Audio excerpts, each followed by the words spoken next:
Olá, caros alunos, bem-vindos. Meu nome é Jaqueline Camelo.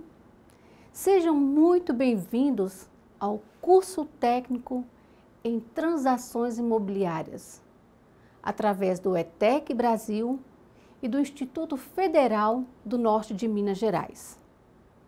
Sou a professora de vocês na disciplina de análise de crédito e cobrança no setor imobiliário, no curso. Sou formada em administração de empresas e com especialização em planejamento estratégico e sistemas de informação pela PUC, Minas Gerais, e gestão de projetos pela FGV. E trabalho há mais de 20 anos como gestora em empresa privada.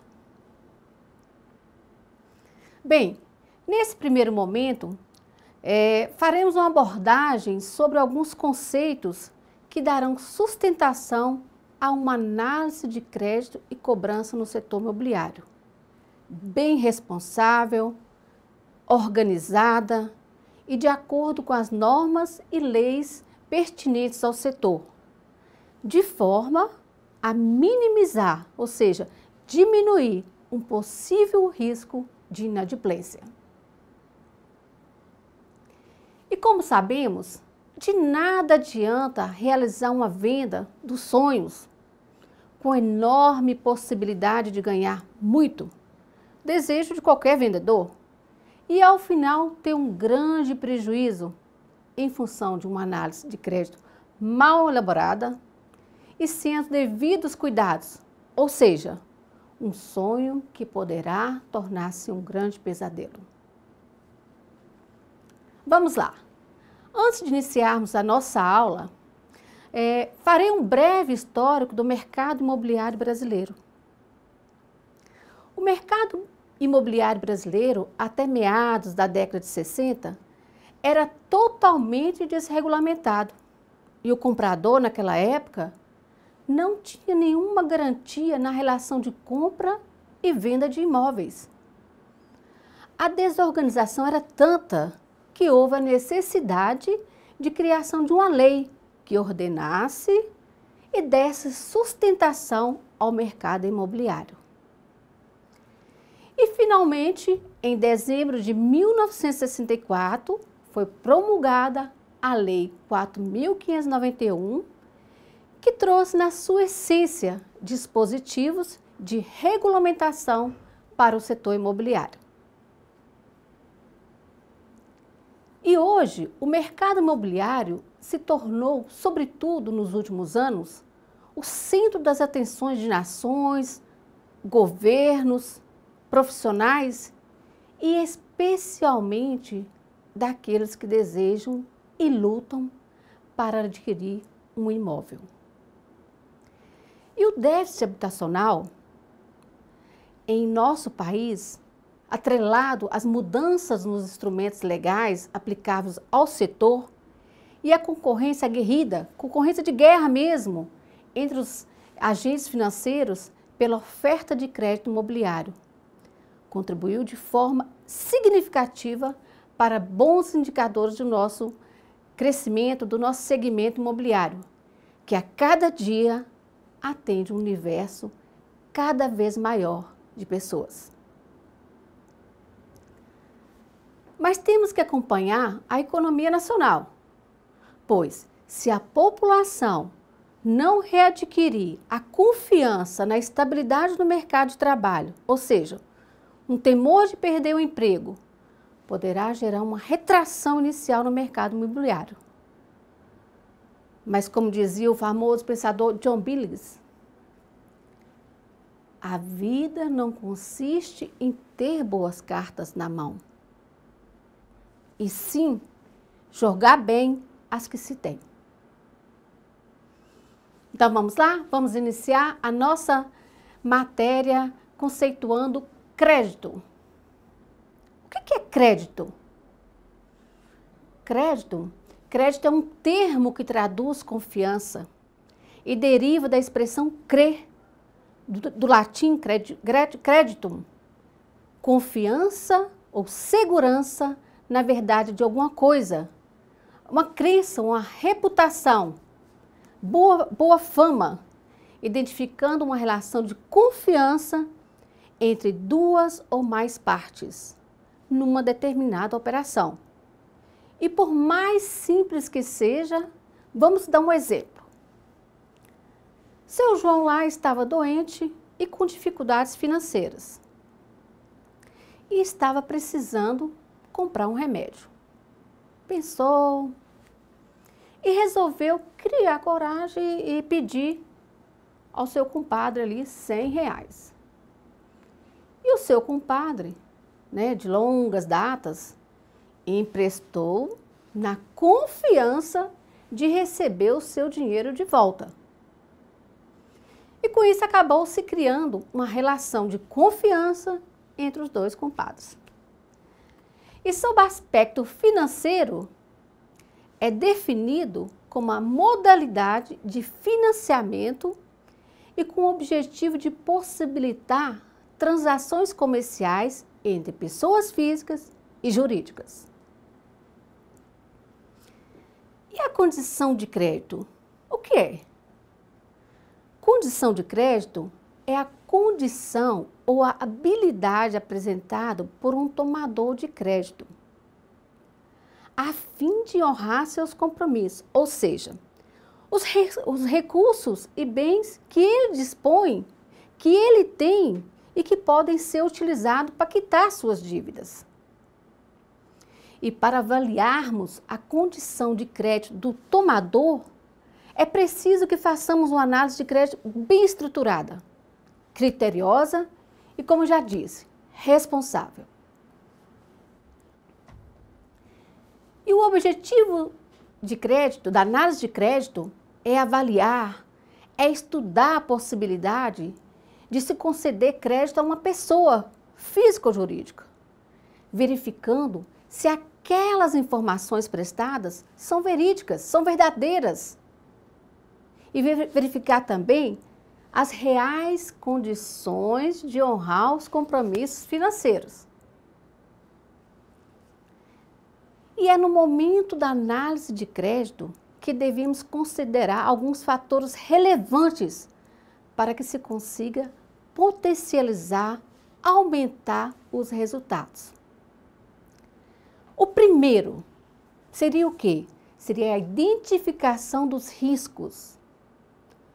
Todo negócio onde existe uma relação de compra e venda, existe um risco presente.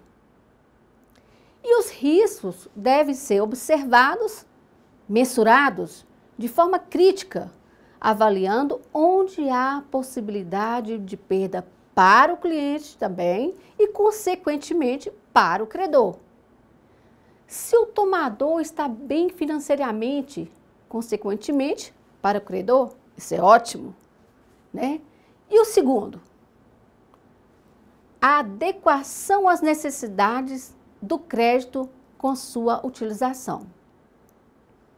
Ter o cuidado de verificar que o uso, né, o cliente vai fazer do crédito concedido.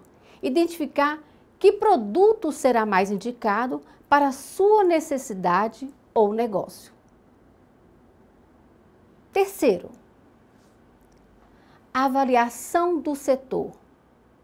É importante conhecer a atividade do cliente, o setor em que atua. Dessa forma, é previsível a capacidade de pagamento, de acordo com o momento vivido pelo segmento e de acordo com as perspectivas de crescimento. E há algumas instituições financeiras que só concedem crédito mediante a apresentação de um projeto detalhado e viável. E por último, a capacidade de crédito.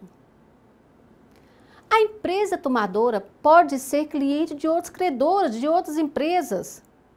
E, consequentemente, sua capacidade de pagamento está comprometida com terceiros. Nesta linha, é imprescindível conhecer as necessidades e as condições de pagamento do comprador. E existe também algumas variáveis, tanto externas, né, quanto internas, que interferem na análise de crédito do cliente. Vejamos, variáveis externas são as variáveis que podem ocorrer e que tanto o creditado quanto o credor não têm controle. Por exemplo, a inflação interfere diretamente no mercado, principalmente quando está instável ou oscilando. Outro, taxa de juros. Taxa de juros é fator determinante para o grau, para o nível de investimento do mercado. Outra variação, a concorrência. Concorrência de outras empresas que atuam no mesmo ramo de negócio, que atuam no mesmo segmento. Outro item, a carga tributária. O Brasil tem hoje uma das maiores cargas tributárias, mais impostos e, consequentemente, menos investimentos.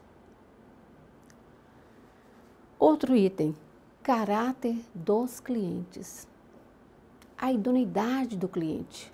Consultar sempre. Um bom cliente hoje, né, pode tornar-se um mau pagador em função de um determinado momento que esteja vivendo, de uma situação atípica. Outro item, paridade cambial. Paridade cambial é a relação de poder aquisitivo entre as moedas de distintos países. E isso interfere também. Variáveis internas. São as variáveis que dependem da capacidade do creditado e do credor, em que o poder de decisão é existente e depende do credor ou do creditado para realizar possíveis mudanças. Vejamos. Um item muito importante. Profissionais desqualificados. Profissionais que não estão preparados para conduzir aquela função, para exercer aquela função. Outro item, controle de riscos inadequados. É importantíssimo mensurar cada fase do negócio, tanto para quem vende como para quem compra. É uma parceria. Modelos estatísticos ultrapassados. Estamos vivendo uma mudança dinâmica do mercado, um mercado globalizado. Tem que estar atento a isso. Concentração de crédito com clientes de alto risco. Mensurar a capacidade de pagamento e cessão de novo crédito. E visando uma análise de crédito bem elaborada, cercada de todos os cuidados, alguns autores, né, como Gitman, afirma que os analistas de crédito utilizam frequentemente informações relacionadas ao caráter, a capacidade, o capital, colateral e condições, como importantes condutores de valor para a decisão de concessão de crédito.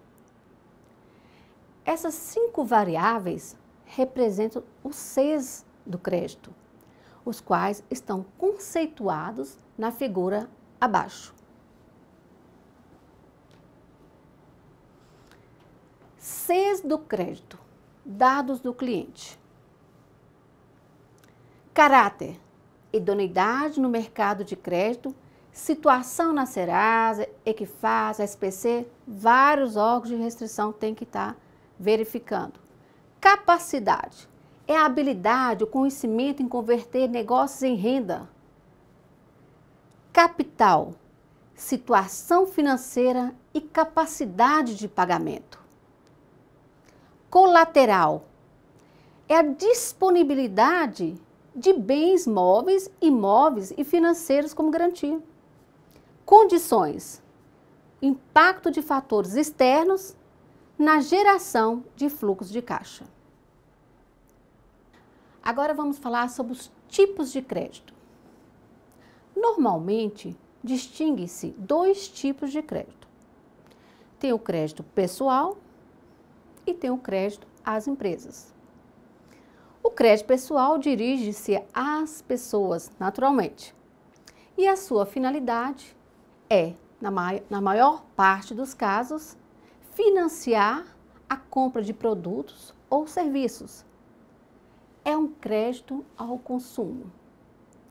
A análise de crédito pessoal poderá ser iniciada com o preenchimento correto e integral da ficha cadastral. É o ponto de partida. Além de alguns documentos pessoais, como RG, CPF, comprovante de renda, residência e outros. Tipos de crédito pessoal.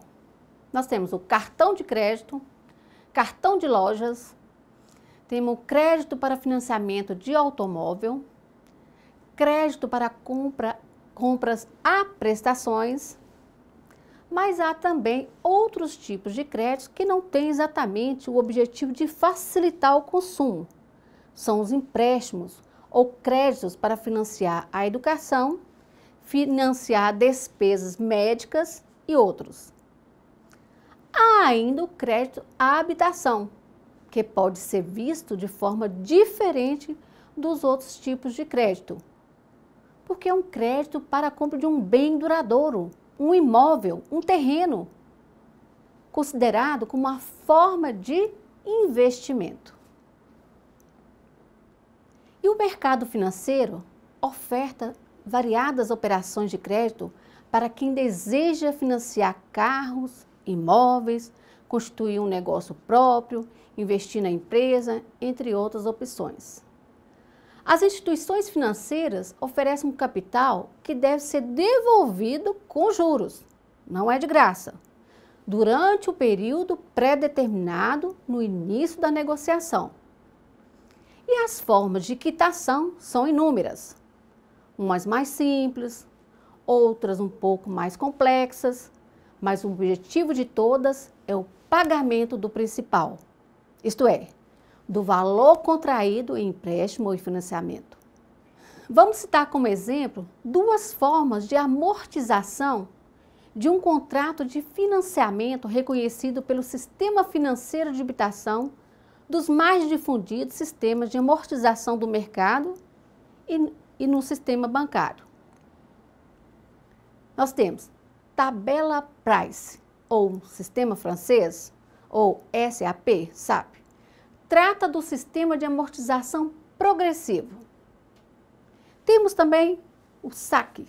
Trata-se do sistema de amortização constante. Para ilustrar e entender melhor os dois sistemas de amortização, vamos considerar determinado financiamento de R$10.000 em 5 prestações mensais, considerando juros compostos e efetivos de 2% ao mês nos dois sistemas mencionados, no Price e no SAC. Vejamos. Observe atentamente que no sistema Price, as prestações são constantes, são do mesmo valor e calculadas segundo a série uniforme de pagamentos, todas as 5 no mesmo valor. O valor amortização é crescente ao longo do tempo, ao contrário dos juros, que decrescem proporcionalmente ao saldo devedor. Geralmente, este sistema é utilizado para financiamento de carros, eletrodomésticos, empréstimo bancário de curto prazo, etc.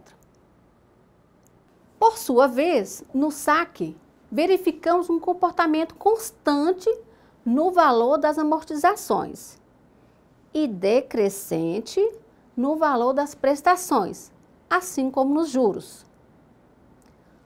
O SAC, hoje, é o sistema mais utilizado para financiamentos bancários de longo prazo de imóveis. Para concluir, não há nenhuma vantagem em utilizar um sistema ou outro. Na verdade, vai depender do planejamento financeiro do tomador e da conveniência, né, do credor. Ainda o crédito às empresas. Uma empresa pode necessitar de dinheiro para um determinado momento e pode recorrer ao banco para pedir um empréstimo ou crédito. Esse crédito à empresa pode ter vários objetivos, incluindo crédito para aquisição de bens e serviços, crédito para a expansão da atividade da empresa, crédito para o reforço de caixa e capital de giro, geralmente também pagamento de 13º salário, e crédito também para aquisições patrimoniais. E as operações de crédito podem ainda ser classificadas de acordo com a finalidade do empréstimo. Crédito imobiliário, aquisição de imóveis, como casas, terrenos. Crédito agrícola, estimular os investimentos rurais pelos produtores ou através de cooperativas. Aquisição de implementos agrícolas, por exemplo. Crédito ao consumidor, aquisições de bens duráveis. Crédito educativo, que tem o propósito de financiar a formação educacional. Bem, vamos falar agora sobre os órgãos de restrição. No momento atual, o consumo desenfreado vem sendo retratado com naturalidade. E há ainda uma facilitação das condições de crédito, o que possibilita às empresas uma facilidade na criação de estratégias mercadológicas para amparar e aperfeiçoar os seus resultados, destacando-se a prática de troca de informações entre uma empresa e outra sobre os consumidores, através de bancos de dados. E os órgãos de restrição ao crédito mais conhecidos e funcionais do Brasil são SPC, Serviço Nacional de Proteção ao Crédito. Serasa, Centralização dos Serviços Bancários S.A. Ambos possuem dados cadastrais de pessoas jurídicas e físicas armazenadas, bem como informações que indicam dívidas vencidas e não pagas, além de registros de protesto de títulos, ações judiciais, cheques sem fundos e outros registros provenientes de fontes públicas e oficiais. Vejamos o que reza a Lei 8.078 de 1990. A Serasa é uma empresa privada que possui um dos maiores bancos de dados do mundo e dedica sua atividade à prestação de serviço de interesse geral. A instituição é reconhecida pelo Código de Defesa do Consumidor como uma entidade de caráter público, segundo a Lei 8.078, de 1990, no artigo 43, parágrafo 2º.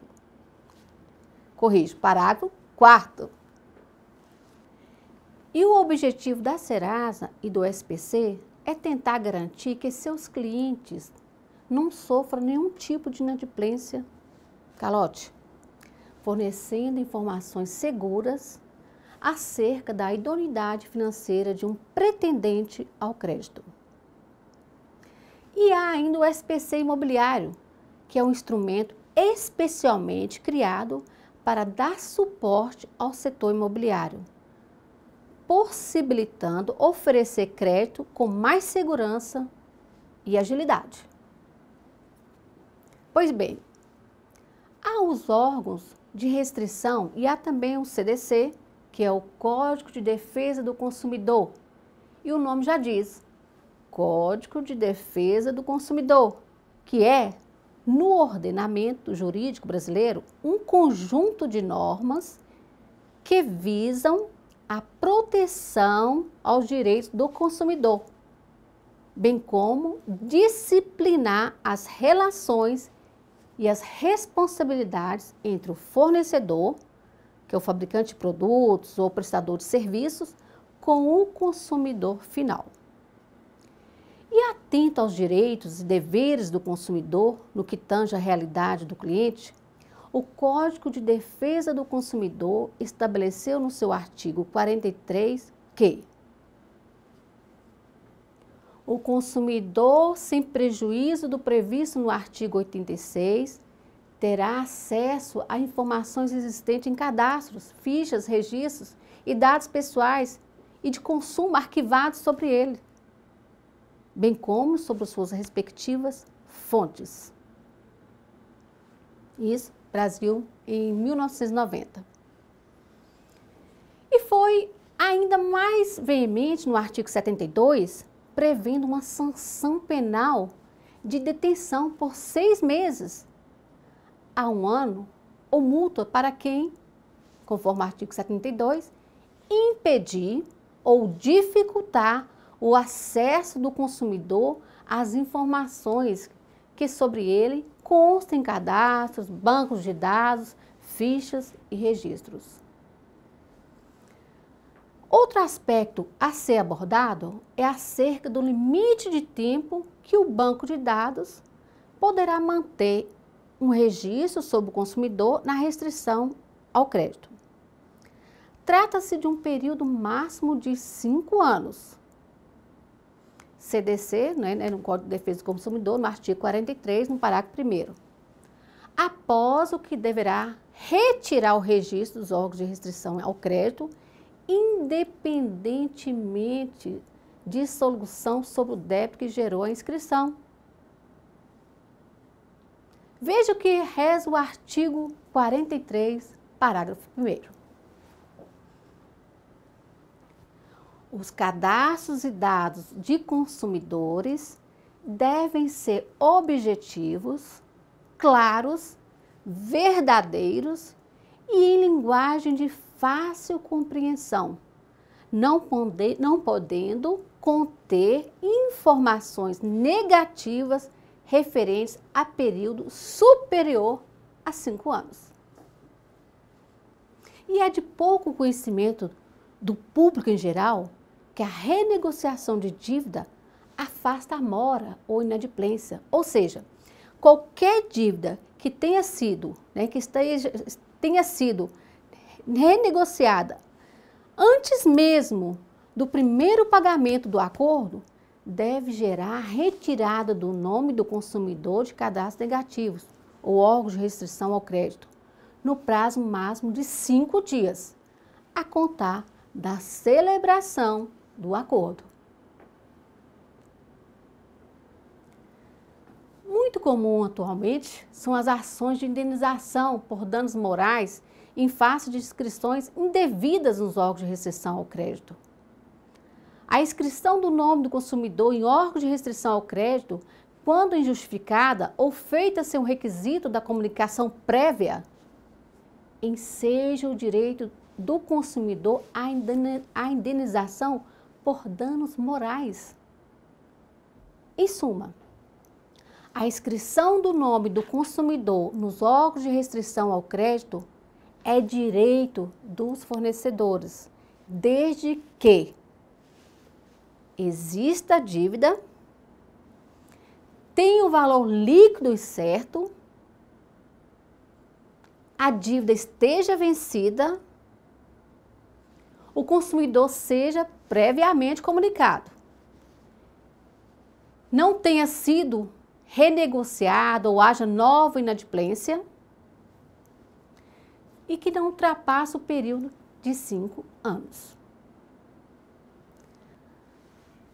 O consumidor, por sua vez, tem direito de ser informado previamente, ter pleno acesso às informações sobre o registro do seu nome em qualquer banco de dados de consumo. Ter efetivado a correção imediata de eventuais inexatidões no registro, no prazo máximo de 5 dias. Ter o seu nome limpo em caso de renegociação da dívida, em até 5 dias. Cancelar o registro quando a dívida superior a 5 anos. Bem, queridos alunos, chegamos ao fim de nossa primeira unidade de aprendizagem. Espero que tenham gostado e, com certeza, o nosso propósito é crescer e desenvolver caminhos que possibilitem a realização de grandes negócios. E lembre-se, o único lugar onde o sucesso vem antes do trabalho é no dicionário. Vidal Sassoon. Um abraço a todos e até a próxima aula. Qualquer dúvida, estarei à disposição no e-mail jaquelinecamelo@gmail.com.